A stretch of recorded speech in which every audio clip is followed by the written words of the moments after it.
안녕하세요. 저는 올해 38살이 된 여자입니다. 살다 살다가 입에 담기에도 망측한 오해를 받아서 최근 이것 때문에 온 집안이 난리 났습니다. 저와 아주버님에 대한 이야기입니다.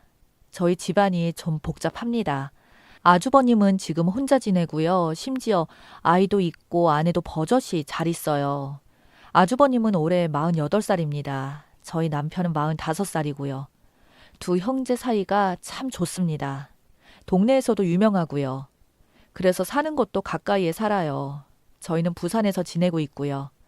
저와 남편은 가게를 운영 중이고 아주버님은 목수예요. 그래서 이것저것 일감 받아다가 바쁘게 지내고 있어요. 저희 형님은 44살이고 중학생 아들이 하나 있습니다. 원래는 부산에서 함께 지내다가 몇 년 전 아이 교육 문제로 사실 그것도 핑계인 것 같은데 갑자기 서울로 올라가 지내고 있습니다. 저희 아주버님은 기러기 아빠는 아니지만 대충 갈매기 아빠 정도는 되는 것 같아요. 처음에는 주말 부부로 지내는 것 같았는데 점점 형님 얼굴 보기도 힘들어지더니 최근에는 거의 내려오지 않는 것 같더라고요. 그도 그럴 것이 서울에서 부산까지 교통비만 해도 부담이 되고 시간도 엄청 걸리니 한편으로는 이해가 됩니다. 근데 아주버님은 계속 힘들게 지내시는 것 같았어요. 아주버님은 목수라서 들어오는 일이 일정하지 않아서 수입이 불규칙적입니다. 근데 아이에게 들어가는 교육비랑 생활비는 꾸준히 들어갔고요. 그러다 보니 점점 본인 생활 일부를 포기하면서 서울로 돈을 붙이는 것 같더라고요. 그 모습을 본 제 남편은 엄청 가슴 아파하는 것 같았고요. 그래서 그 모든 슬픔과 안타까움들이 그렇게 돌고 돌아서 마지막 정착지가 바로 접니다. 그 고생을 제가 다 받아서 하고 있습니다.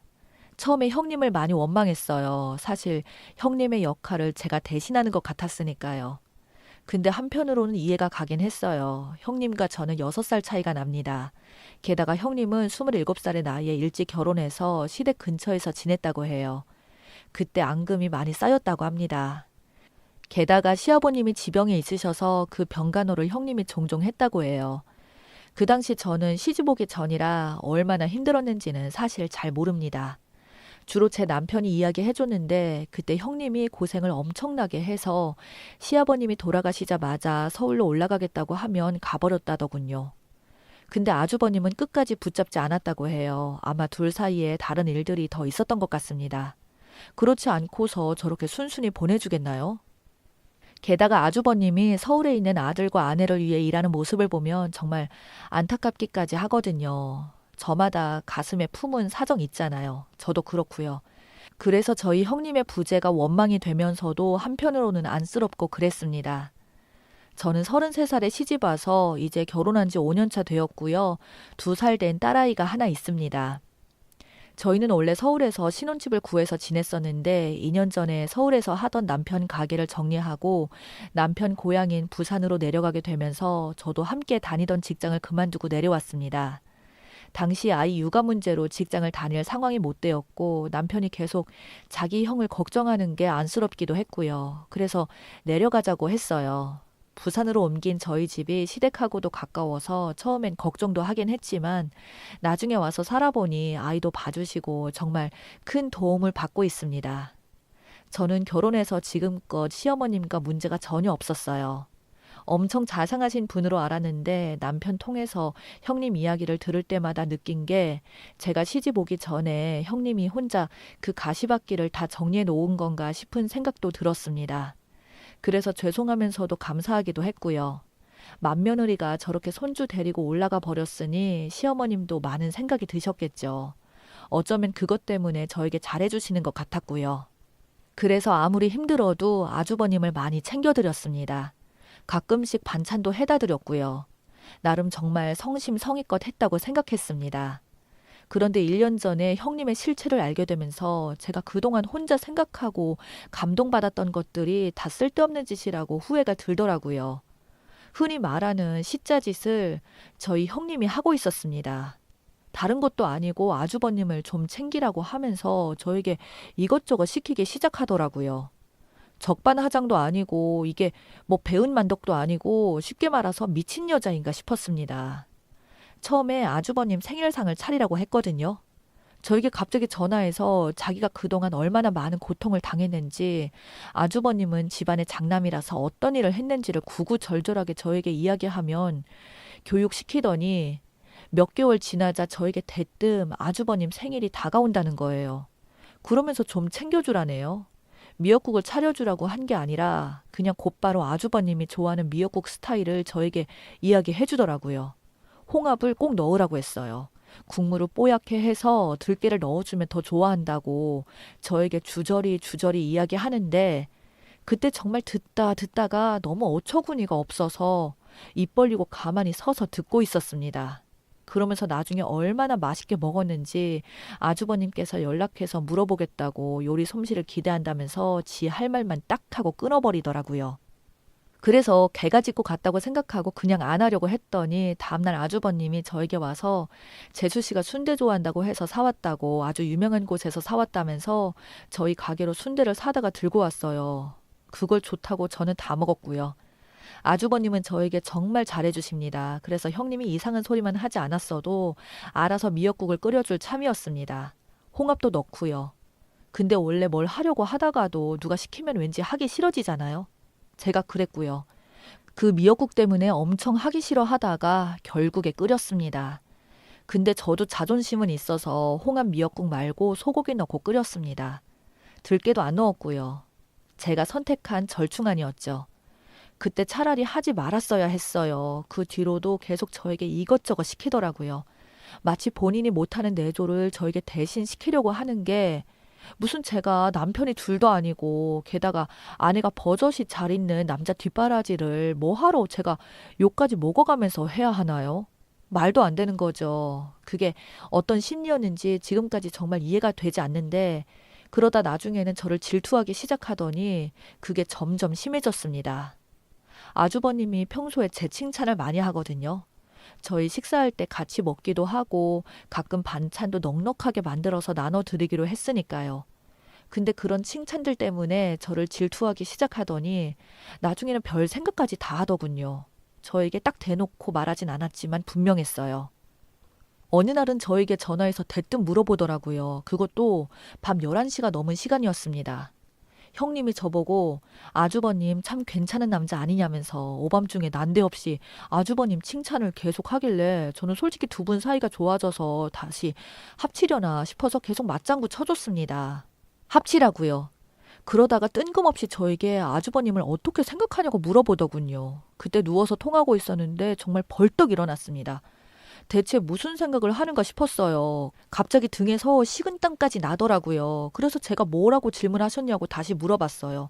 그런데 형님은 갑자기 화제를 돌리면서 원래 그쪽 집안이 남자들은 참 괜찮지. 시어머니만 빼고. 이러더라고요. 그러면서 계속 시어머니 흉보는데 솔직히 아무것도 들리지 않았습니다. 너무 찜찜하고 불쾌했어요. 근데 형님은 거기서 끝이 아니었어요. 저에게 문자로 어디냐고 물어보고 아주버님은 언제 마치냐고 물어보면서 은근히 저를 의심하는 것 같았습니다.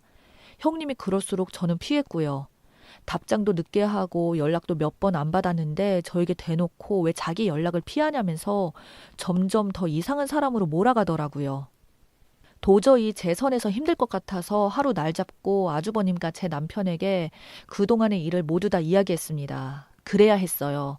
나중에 일이 더 커지기 전에 먼저 손을 써야 했거든요.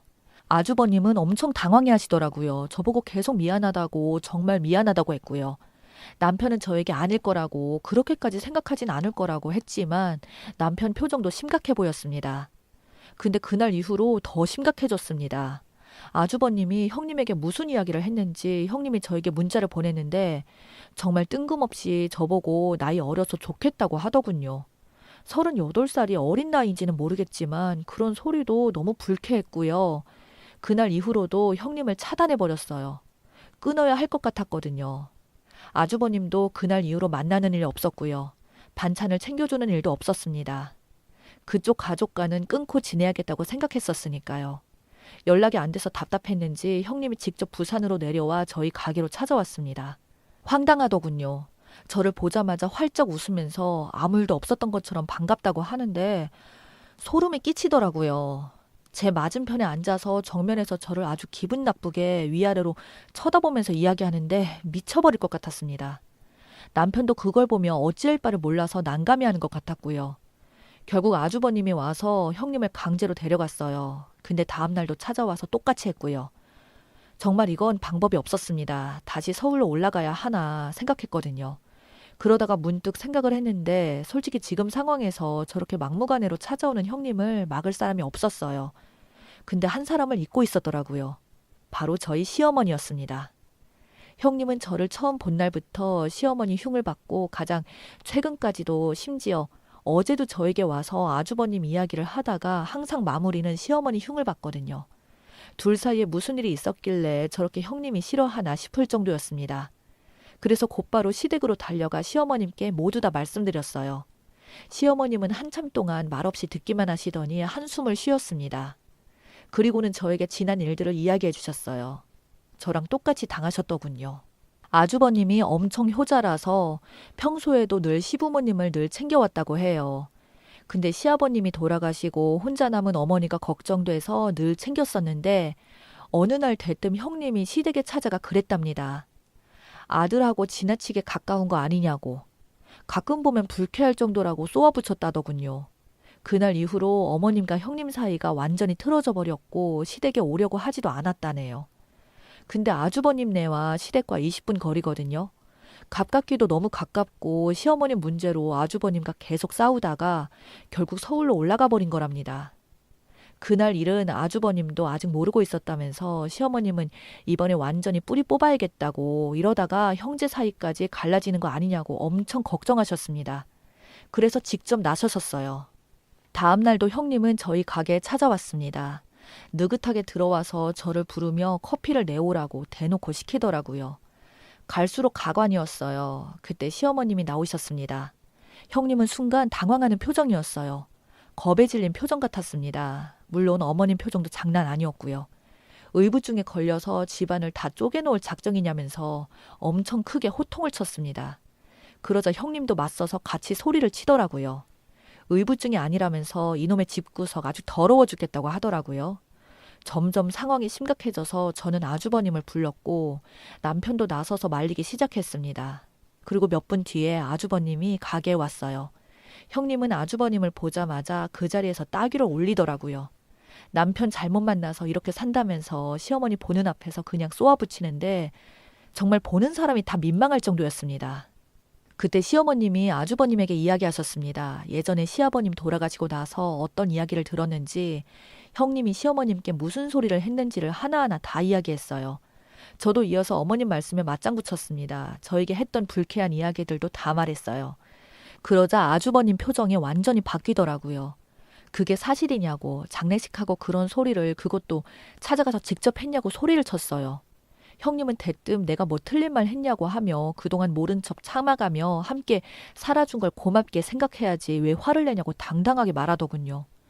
결국 아주버님은 바닥에 주저앉았습니다. 어머님도 털썩 의자에 앉으셨고요. 형님은 본인이 할 말만 다 뱉어버리고는 나가버렸습니다. 아마 곧바로 서울로 올라간 것 같았습니다. 그 뒤로 아주버님은 결국 이혼했습니다. 처음엔 정신과 치료를 받아보라고 권유했는데 끝까지 싫다고 자기가 옳다고 했더군요. 그래도 이혼은 최대한 피하려고 했는데 결국 아이 때문에 갈라서기로 했다더라고요. 형님은 자기 아들에게도 심한 말을 했다고 하네요. 그걸 나중에 알게 돼서 다음날 바로 이혼 진행시켜서 갈라섰습니다. 아이도 데려왔고요. 부모 중 누구를 따라갈지를 정해야 했는데 1초의 망설임도 없이 아빠한테 간다고 했다네요. 그래서 부산에 내려와 아주버님은 시조카와 함께 시댁에서 시어머님을 모시고 있습니다. 이번 일을 겪으면서 의부증이 얼마나 무서운지 충분히 경험했고요. 그게 심해지면 가족까지도 의심할 수 있다는 것도 이번에 알게 되었습니다. 시어머님이 많이 걱정하셨지만 다행히도 저희 남편과 아주버님 사이는 여전히 좋습니다. 지금도 서로 도와가며 잘 지내고 있어요. 저도 옆에서 열심히 도와주려고 합니다. 그래서 부산에 내려온 게 참 다행이라는 생각이 들어요. 다들 뭉쳐 있어서 잘 넘길 수 있었던 것 같습니다.